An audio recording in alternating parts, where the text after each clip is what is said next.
सुस्वागत. जरीबरी सेवा मंडळातर्फे सर्व देवी भक्तांचे हार्दिक स्वागत. लोक, आज आम्ही तुम्हाला घेऊन जाणार आहोत मराठा एका शेतकऱ्याची आत्मकथा ऐकावून पाहण्यासाठी. तितका वेळच आपल्याकडे नसतो. जशी राजाची, शूरवीरांची, परीची गोष्ट असते, तशीच एका गरीब शेतकऱ्याची गोष्ट असेल का?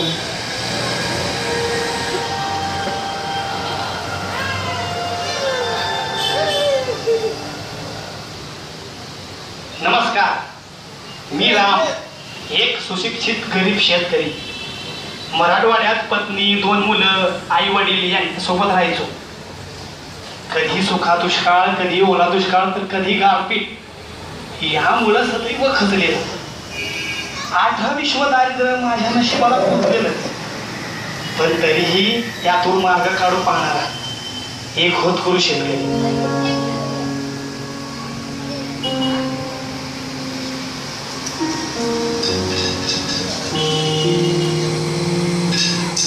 ह्या वर्षी नेहमीप्रमाणे पेरणीची तयारी करू लागलो.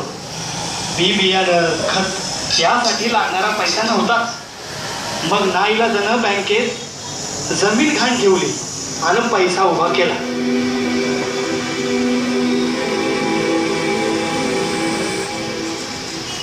जमीन घाण ठेवताना ऊर भरून आलेलं, पण काय करणार, नशिबानं नियतीनं दुसरा पर्यायच ठेवला नव्हता. शेताची नांगरणी करून पावसाची वाट पाहू लागलो.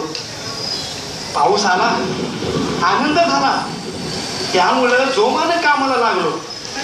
पेरणी गेली, सर्व छान चाललं होतं, पण अचानक पावसानंच पाठ फिरवली. शेत जमीन उन्हानं फाटली. नव्याने अंकुरणारी, वाढू पाहणारी माझी पिकं डोळ्यात देखील जळू लागली.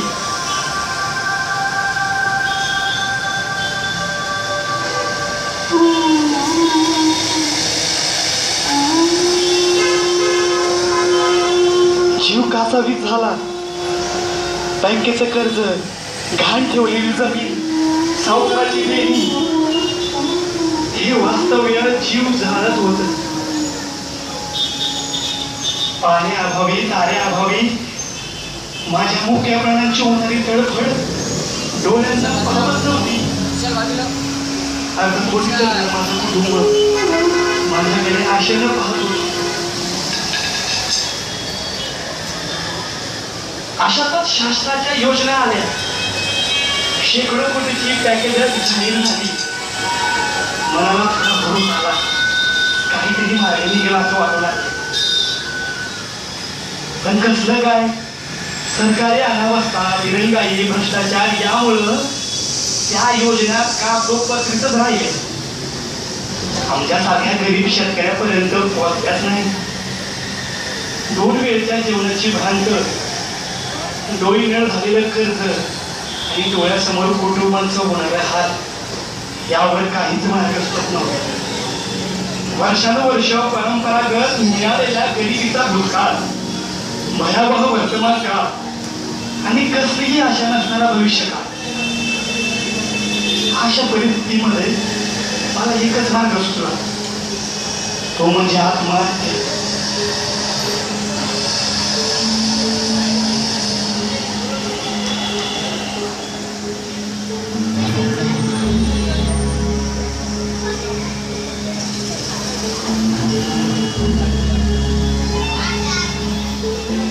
तो चूक होता की बरोबर याचा मी कधीच विचार केला नाही.